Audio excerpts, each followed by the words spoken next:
Hermanos, Dios les bendiga, hermanos que están en el Zoom. Vamos a leer el capítulo 6 de Timoteo. Ya estamos terminando esta carta. Bueno, y son una carta pastoral. Esa es la función, parte de la función de la carta es Pablo escribiéndole a un consiervo que está pastoreando una iglesia, y ahí hay varios consejos hacia el pastor para que tenga en cuenta, para que lo aplique en la iglesia y la iglesia crezca con salud espiritual, con bendición, conforme a la voluntad de Dios. Y es importante, si bien es una carta pastoral y dice, bueno, ¿será para pastores? Bueno, en principio sí, pero también es para cada uno, pero también es para que una iglesia, a la luz de esta carta, pueda también mirar cómo se conducen sus pastores, ¿no? Y es bueno evaluar si los pastores a los cuales estamos siguiendo van conforme a lo que dice la Escritura. Así que tiene varios aspectos como iglesia meditarla, para que los pastores hagan lo que está escrito, para que la iglesia evalúe si los pastores están haciendo lo que está escrito acá, ¿no? Y también para la vida personal, porque no hay pastoras, sin embargo es para usted también, hermana. No todos son pastores, pero también es para usted, hermano, porque de alguna manera, algún área de la vida tenemos que pastorear, ¿no? Tenemos que ejercer autoridad, y es bueno hacerlo conforme está la Escritura. Les invito a leer capítulo 6, versículo 3. Pablo le dice a Timoteo, si alguno enseña otra cosa y no se conforma a las sanas doctrinas de nuestro Señor Jesucristo y a la doctrina que es conforme a la piedad, está envanecido. Nada sabe, delira acerca de cuestiones y contiendas, de palabras de las cuales nacen envidias, pleitos, blasfemias, malas sospechas, disputas necias de hombres corruptos de entendimiento, privados de la verdad, que toman la piedad como fuente de ganancia. Apártate de los tales. Mi mamá, cuando yo empecé a ir al jardín, empecé a hacer cosas copiando a mis compañeros. Entonces le decía, hermano, pues hicimos tal cosa, y mi mamá decía, pero yo ya te dije 1000 veces que no hagas eso, ¿no? No era pecado, pero ciertas cosas mi mamá no quería que yo haga. Pero la mamá de fulanito lo deja hacer eso. Entonces mi mamá decía, sí, pero mi hijo sos vos, que la mamá de fulanito le diga y lo creas como se le cante, pero vos me tenés que hacer caso a mí. Y todo el tiempo yo iba a casa, pero la mamá lo deja, pero yo soy tu mamá. Mi mamá me estaba formando en mis conductas con sus enseñanzas. Ella quería que su enseñanza de palabras se vean los hechos en mi conducta. Y era obvio que yo iba a hacer lo que decía mi mamá, mi papá, porque me estaban formando. En el versículo 3, fíjense, y es lo primero que quiero destacar de este pasaje, dice que si alguno enseña otra cosa y no se conforma a la sana doctrina de nuestro Señor Jesucristo y a la doctrina que es conforme a la piedad. La doctrina son las enseñanzas, y lo primero que quiero rescatar en este texto es que las enseñanzas son para cambiar nuestras conductas impías a tener conductas piadosas. Todas las enseñanzas son para que nuestras conductas cambien y seamos piadosos. La palabra conforme es que tomemos las formas, las conductas de esas palabras. Dice conforme a la palabra del Señor Jesucristo y conforme a las doctrinas de piedad. Tomar esa forma, nuestra conducta viene de esa formación doctrinal. Entonces dice, Pablo le explica a Timoteo y le dice, mirá que lo que vas a enseñar tiene la capacidad de formar a las personas y cambiar sus conductas. Lo importante de la enseñanza, Timoteo, de que lo hagas, de que lo expliques, de que en esto insistas en enseñar la doctrina, va a cambiar a las personas que estás formando. Tenés que enseñar porque las personas van a cambiar. Es verdad que las personas que se arrepienten de sus pecados y que han recibido a Cristo en su corazón, se espera de ellas que tengan una vida piadosa, que vivan piadosamente. Cuando Juan el Bautista empieza su ministerio, tiene una frase en Lucas que dice así: haced pues frutos dignos de arrepentimiento, ¿no? Hay una frase que Juan el Bautista le dice al pueblo de Dios: hacer frutos dignos del arrepentimiento. ¿Qué significa hacer frutos dignos? Que se vea en los hechos tu arrepentimiento. Tu conducta tiene que ser conforme a ese arrepentimiento. Entonces lo primero que quería rescatar es, y que tenemos que saber, es que las enseñanzas de Dios, de parte de sus doctrinas, son para que nosotros vivamos de manera piadosa. Si nosotros nos juntamos a estudiar la Biblia todos los viernes, la leemos los domingos, la leemos en casa, es para que cambien nuestras conductas. Es importante que estudies la Biblia. Yo fui formado por mi mamá, así que hacía cosas que la vecina le dejaba a mi compañero, pero yo no podía hacerlas, por esa formación. Bueno, se espera de nosotros, mis hermanos, que nuestras conductas sean piadosas, que tengan que ver con las enseñanzas de Cristo, que tengan que ver con lo que Él explicó. Para eso yo tengo que aprender. Entonces, mis hermanos, busquemos las enseñanzas de Dios para que cambien nuestras conductas. Sigue el texto, pero el texto habla de manera negativa. Si alguno enseña otra cosa, no conforme a las enseñanzas de Cristo y no conforme a la Biblia, y ahí va a hablar otro tema. Si bien Dios le dice a Timoteo: vos enseñá la doctrina, las palabras de Cristo para que el pueblo de Dios camine piadosamente, bueno, observa quiénes van a enseñar otra cosa. Ojo, es el segundo punto, con los falsos maestros, con los falsos pastores, con los falsos líderes. Ojo con estas personas que van a enseñar otra cosa. ¿Y cuál es la característica de estas personas? Lo dice el texto. Versículo 4. Está envanecido, nada sabe, delira acerca de cuestiones y contiendas. Cuidado con los falsos maestros. ¿Cuáles son las características? Bueno, dice que el falso maestro está envanecido. El falso maestro tiene una vanidad, ese falso pastor, ese falso guía tiene una vanidad, piensa en sí. Todo lo que hace, lo hace con el único objetivo de una ganancia personal. Obviamente se va a presentar como un pastor, como un maestro, como un líder, pero va a hacer todo lo contrario a lo que hace un pastor, a lo que hace un maestro y a lo que hace un líder. Obviamente que un pastor está al servicio de las ovejas, pero este está envanecido, va a querer que las ovejas le sirvan a él. No está pensando en el bien de los demás. El único objetivo que está pensando es en el bien personal, en sus ganancias personales. Entonces tiene que enseñar otra cosa, no puede enseñar lo que está en la Biblia. Tiene como objetivo el líder guiar, pero no para la bendición del pueblo, para que ese pueblo tenga bendición y vaya a lugares que le haga bien.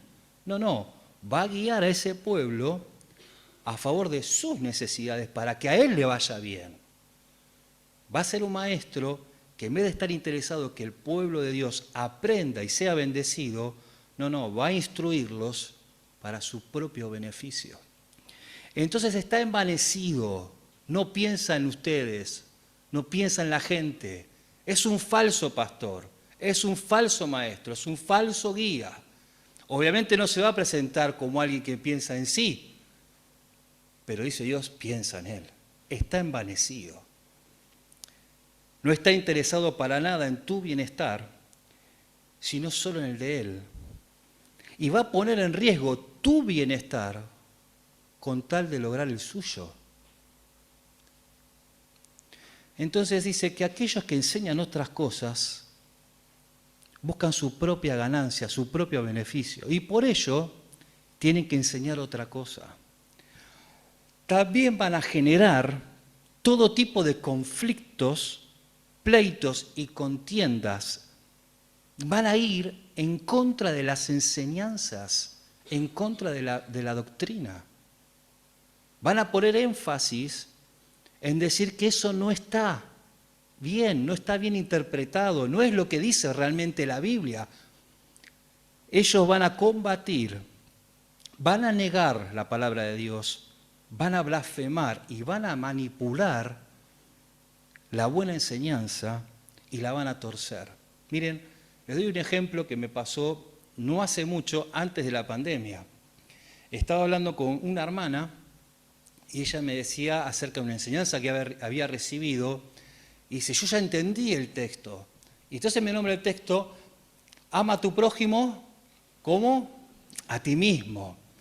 Me dice, mirá, yo aprendí este texto toda la vida de mala manera, ahora entendí. Vos para poder amar a los demás, primero tenés que aprender a amarte a vos mismo. Entonces ella me empezó a comentar esta nueva enseñanza. Para poder aprender a amar a los demás, mirá qué bien que está interpretado. Primero tenés que aprender a amarte a vos mismo. Porque si vos no te amás a vos mismo, ¿cómo podés amar a los demás? Y yo decía, qué bárbaro, me está predicando el egoísmo. Me está predicando que yo soy prioridad.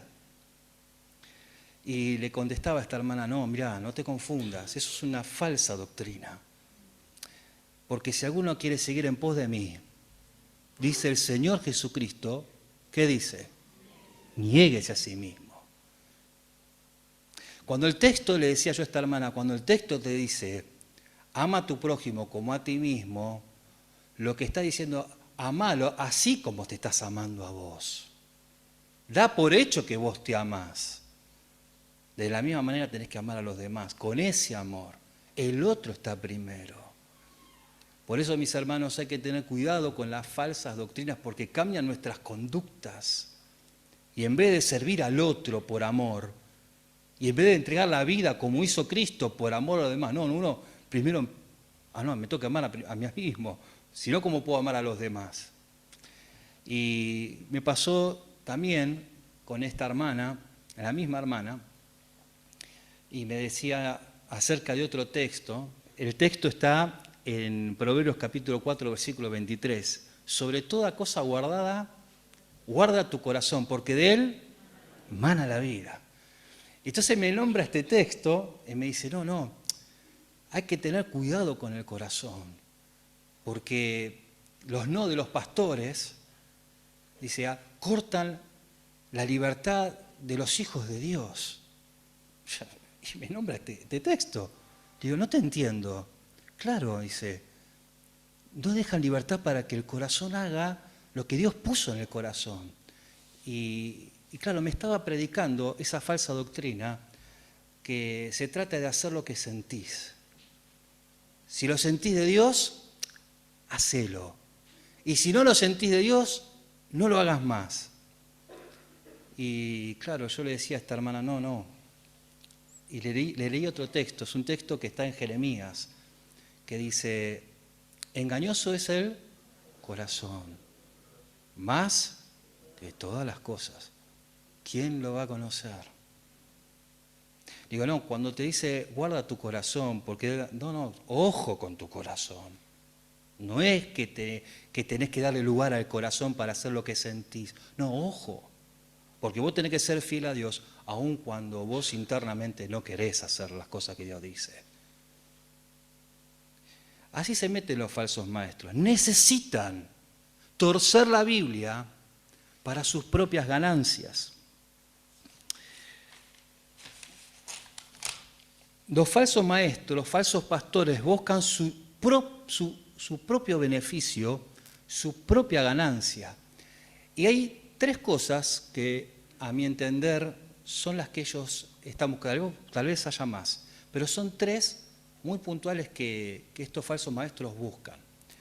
El primero es el dinero. Vieron que ahí dice el texto,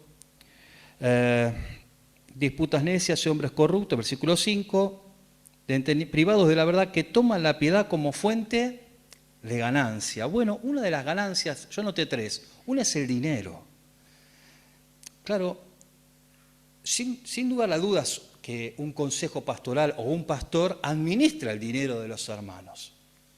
Claro, pero lo administra, genera una tesorería, y esa tesorería, si se fija en lo que está escrito, tiene que esos dineros ayudar a las necesidades ¿de quién? De los santos.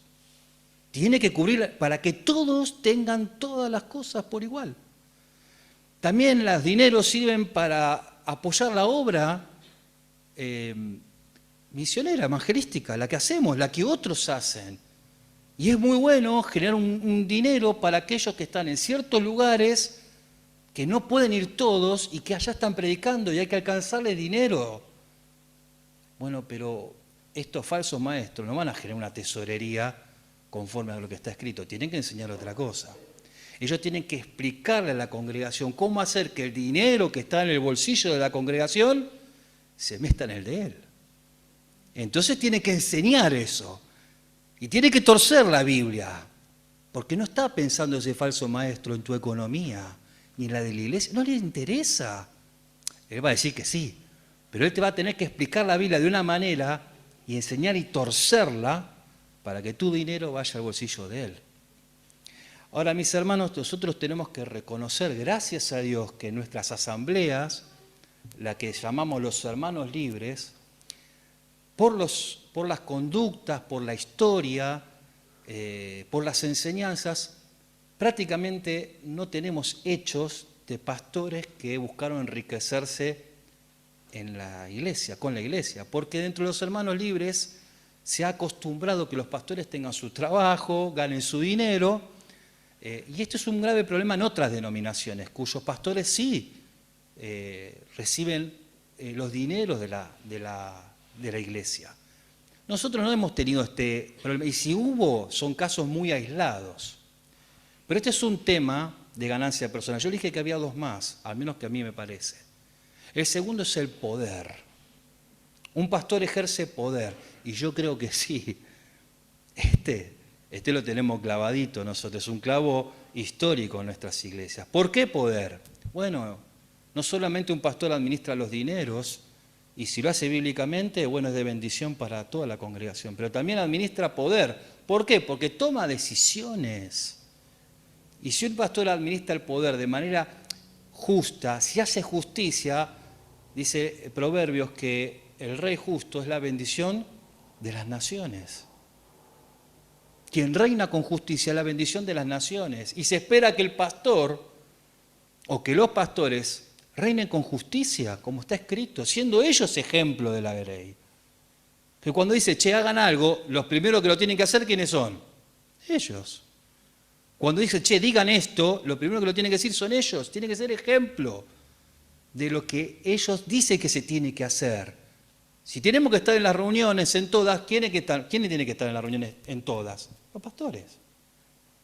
Ahora, cuando viene el falso pastor, el falso líder, el falso maestro, el poder lo va a querer obtener para sus privilegios. Va a ejercer este poder para su privilegio. Y va a generar lo que en algunos lugares se llama el VIP, ¿no? Ese lugar exclusivo, estamos todos invitados a un casamiento, pero hay un lugar VIP, ¿no? Porque ahí se come mejor, y van algunos especiales.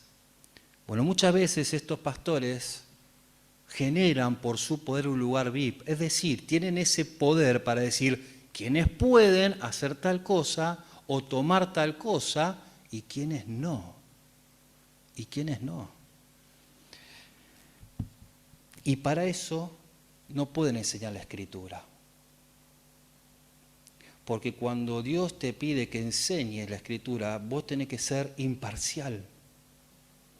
La Escritura habla de imparcialidad. Fíjate lo que dice el texto 21 del capítulo 5. Te encarezco delante de Dios y del Señor Jesucristo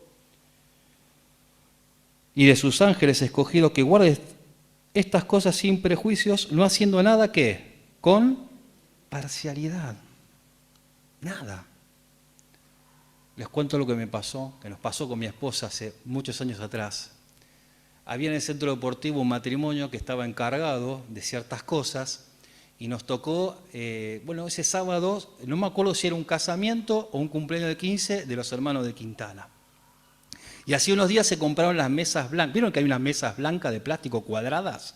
Bueno, esos días se habían comprado esas mesas cuadradas blancas. ¿Por qué? Porque había otras mesas igual cuadradas blancas, pero estaban despintadas, secas por el sol, partidas, los codos partidos, que si vos pasabas te tajeabas. Y estaban los hermanos de Quintana, estábamos con mi esposa trabajando con ellos, y tenían que poner los souvenirs. Entonces estaban con esa, que le ponen esa sábana o manta, re linda, pero no llegaba a cubrir las patas. Y entonces estaban las patas sucias, rotas. Y no sé quién de ahí vio esas mesas nuevas, estaban en un costado y me preguntan, che, ¿se puede usar eso? Sí, le digo, ¿cómo no? Llega la esposa de este hermano y empezó a decir, ¿quién les dijo que pueden usar esas mesas? No, que esas mesas son nuevas, que son para otra cosa, hizo un desastre. ¿Qué hicieron los hermanos de Quintana? Sacaron las cosas, trajeron las otras mesas que se movían, feas, y pusieron el souvenir. ¿Qué pasó la semana próxima, no? A la otra semana. Yo trabajaba en el mismo ministerio que el esposo. Y el esposo dice, che, vamos a arrancar el ministerio, porque justo eso era en marzo, se había casado, me acuerdo si se habían casado el hermano de Quintana en marzo. A la semana nos teníamos que reunir para organizar la actividad. Che, ¿quieren venir el domingo a la noche? Hacemos un asado en el centro deportivo y nos juntamos, sí, buenísimo. Estamos ahí con el asado y dice, bueno, vamos a poner las mesas.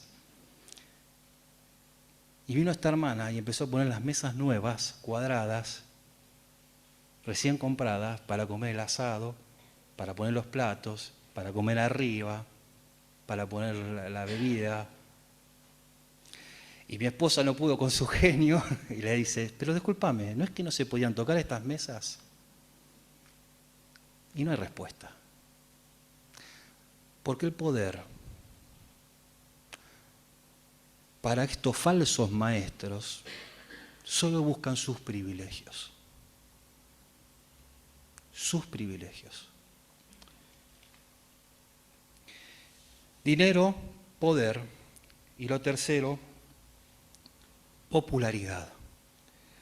Sí, es verdad, los pastores tienen popularidad, no lo pueden evitar. Son pastores, están adelante. Todas las ovejas saben quién es el pastor. Y qué sé yo, las ovejas se confunden. Pero el pastor sí, está vestido distinto, hace otra cosa, es popular. Pero la buena popularidad del pastor, ¿no? Porque Moisés fue popular, ¿o no? Abraham fue popular. Hay un montón de gente, pero el popular era Moisés. Pero cuando el popular hace lo de Juan el Bautista, que yo mengüe para que él crezca, popular y todo es de gran bendición. Pero estos líderes populares tienen que enseñar otra cosa. ¿Y qué van a enseñar? El reconocimiento personal. La posibilidad de ser famosos y ser reconocidos. Y para eso van a buscar ministerios públicos, ministerios visibles, solo para la satisfacción personal. Alimentar el ego. Alimentar el ego. Ahora, mis hermanos, estos falsos maestros que están llenos de dinero y que predican la abundancia de los bienes, pero predican esto, llenos de poder y que predican el liderazgo para tener privilegios. Estos falsos maestros que predican, que son populares y predican el reconocimiento personal, viral, de la fama instantánea para satisfacción personal, tienen millones de seguidores. Tienen muchísimos discípulos. Porque sus seguidores y sus discípulos, vuelvo a la palabra anterior, son conforme al corazón de ellos. Pero nosotros tenemos que ser conforme al corazón de Cristo. Que siendo Dios, su camino, como dice Marcos Vidal, fue para abajo. Se hizo hombre, se hizo siervo, y en esa condición murió en la cruz. Es distinto. Bueno, mis hermanos, todos tenemos que vivir así, pero la iglesia tiene que velar que sus pastores tienen que ir por este camino, no por el otro, porque el otro es falso. El otro está pensando en él, no en la iglesia. El otro busca su ganancia personal, no la de los hermanos. Nosotros tenemos que buscar conformarnos a la palabra de Cristo, a las doctrinas de Dios. Ese es el segundo punto. Tercer punto, y ya creo que estamos a punto de terminar. Versículo 6 al 10. Pero gran ganancia es la piedad acompañada de contentamiento, porque nada hemos traído a este mundo y sin duda nada podremos sacar. Así que, teniendo sustento y abrigo, estemos contentos con esto, pero los que quieren enriquecerse caen en tentación y lazo y en muchas codicias necias y dañosas que hunden a los hombres en destrucción y perdición, porque a raíz de todos los males es el amor al dinero, el cual, codiciando algunos, se extraviaron de la fe y fueron traspasados por muchos dolores. Claro, dijimos, la piedad, las enseñanzas son para que nosotros vivamos piadosamente, tienen esa forma. Ojo, cuidado con aquellos pastores, líderes, maestros que enseñan otras cosas y no conforme a la Escritura. Y también dice, miren, la piedad, la vida piadosa, toma vuelo, crece con el contentamiento. Va a crecer, va a ir para arriba, va a abundar esa vida de piedad, esa vida de santidad, esa vida que honra a Dios cuando hay contentamiento. ¿Qué significa? Cuando estás contento, estás feliz con todo lo que Dios te proveyó, que es lo que tenés hoy. Cuando vos sos feliz con lo que Dios te dio y agradecido y agradecida con lo que Dios te dio, tu piedad va a aumentar, tu piedad va a crecer, porque gran ganancia es la piedad cuando tiene contentamiento, no cuando protesta por la provisión de Dios, cuando se queja, cuando menosprecia. Dice el versículo 14, versículo 8, teniendo sustento y abrigo, ¿cómo dice? Que estemos contentos. Cuando empecé, yo ya me había convertido y empecé a venir a la iglesia, ya me sorprendía ver, en esa época, bueno, ahora es muy común ver las marcas, porque hoy compras ropa barata y dice la marca y obviamente no sale si la compras en la marca oficial, no sale lo mismo. Pero en esa época yo tenía 15, 16 años, si no comprabas ropa de marca, te comprabas ropa que no decía nada de marca. Y bueno, yo ya me había acostumbrado a ver a los jóvenes de la iglesia que tenían la campera de marca, se sacaban la campera, el buzo de marca, se sacaban el buzo, la remera, tenían media de marca. Así, escuchame, con lo que sale esa media me compro 30, y me compraba 30.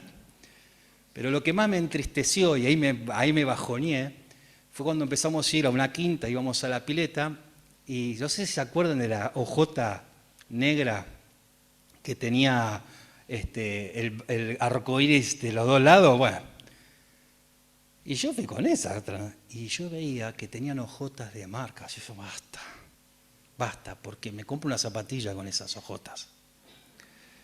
Bueno, me había entristecido, ¿no? Y también empezó mi corazón a protestar. ¿Por qué no? ¿Por qué yo no? ¿Por qué yo no? Tenemos que estar contentos con lo que Dios nos dio. Yo tenía que dejar de mirar qué usaban los demás, porque si tenían esa posibilidad, bueno, Dios se las dio, que las disfruten, me parece perfecto, no lo juzgo.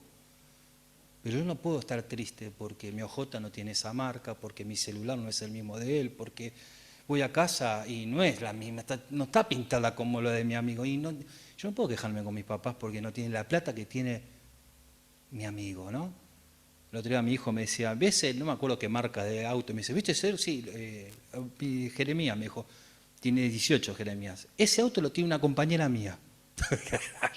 ¿Cómo lo tiene una compañera? Tiene una compañera mía, bueno. Olvídate, digo. Estar contentos con lo que tenemos es ganancia para la piedad, ¿eh?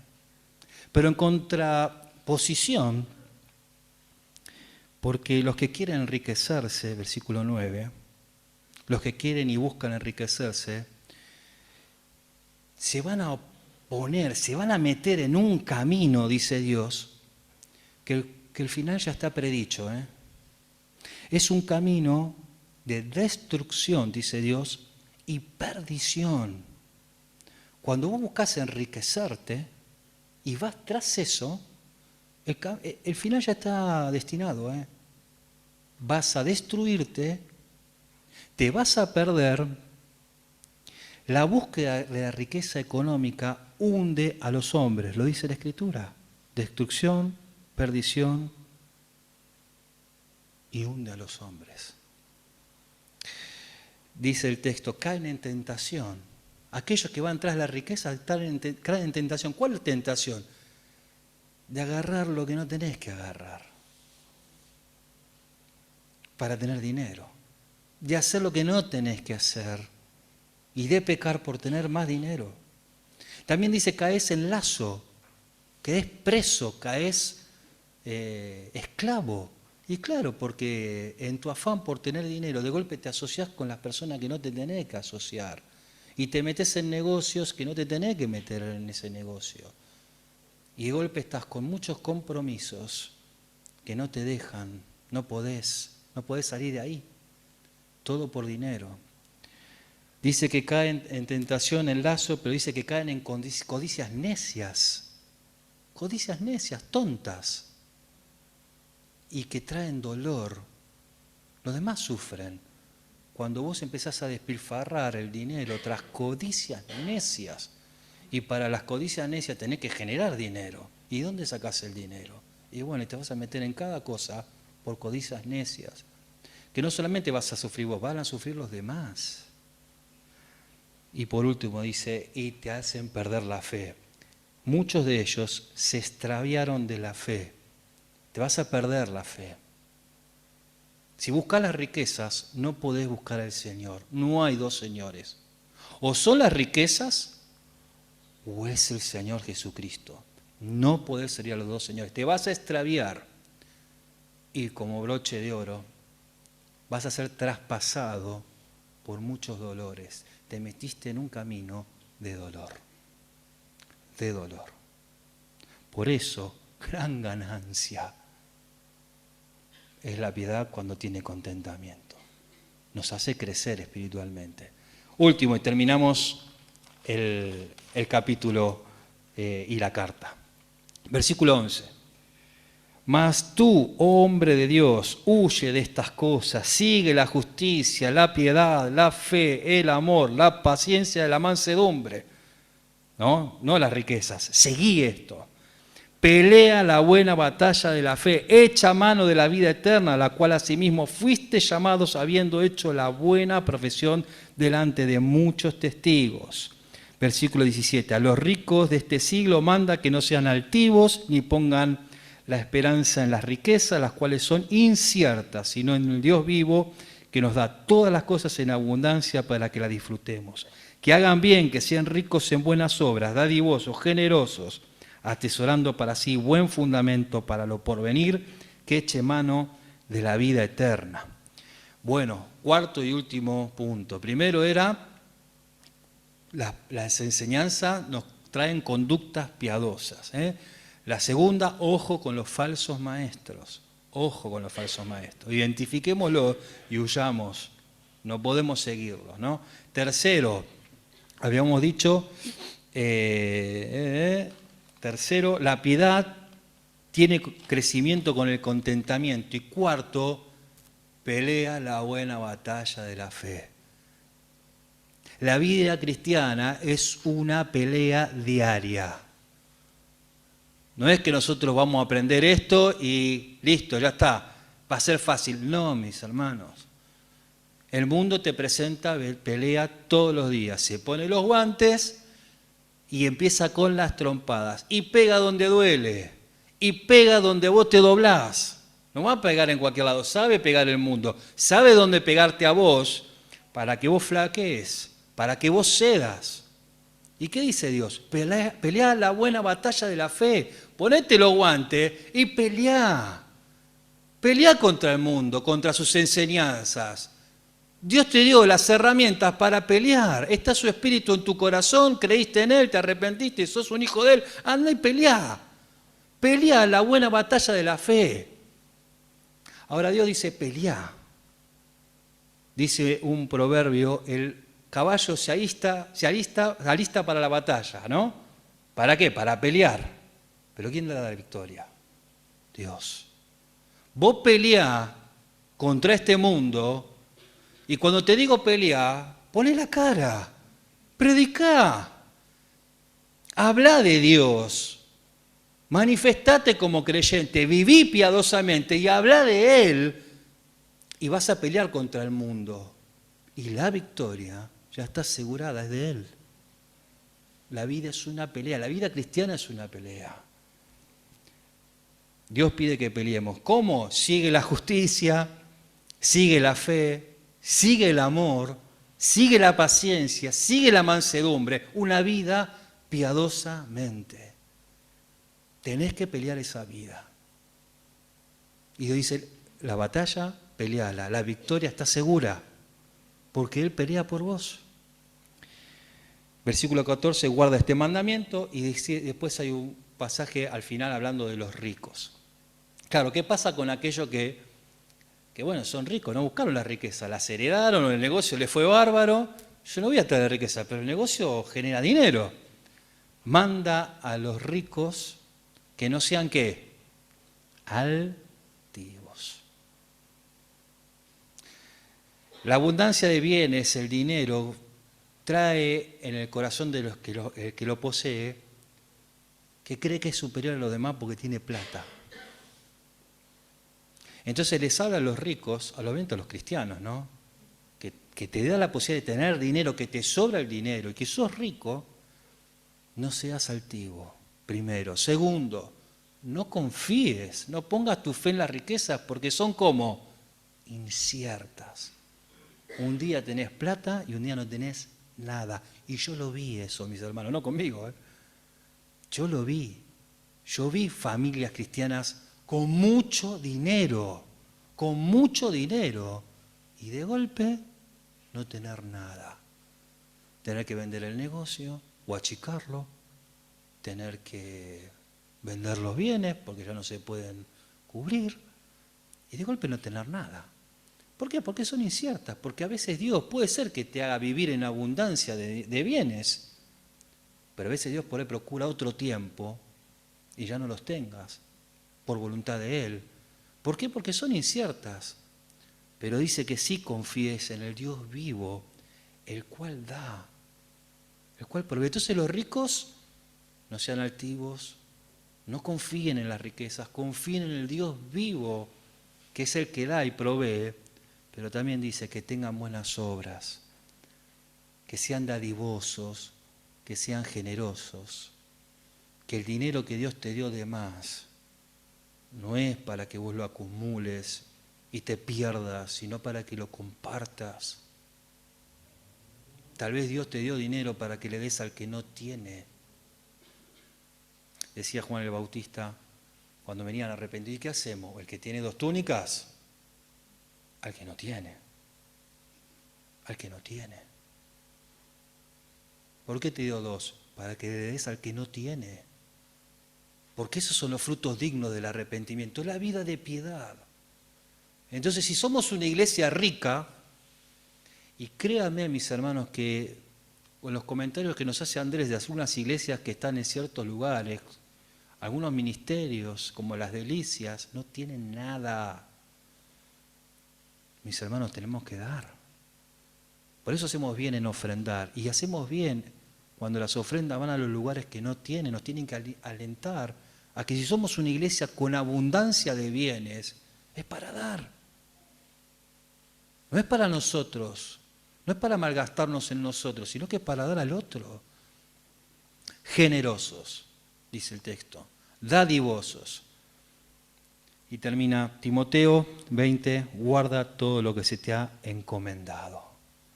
Y qué bueno sería terminar, hermanos, con esta frase. En vez de decir Timoteo, querida iglesia, guardemos todo lo que se nos ha encomendado al leer esta carta preciosa.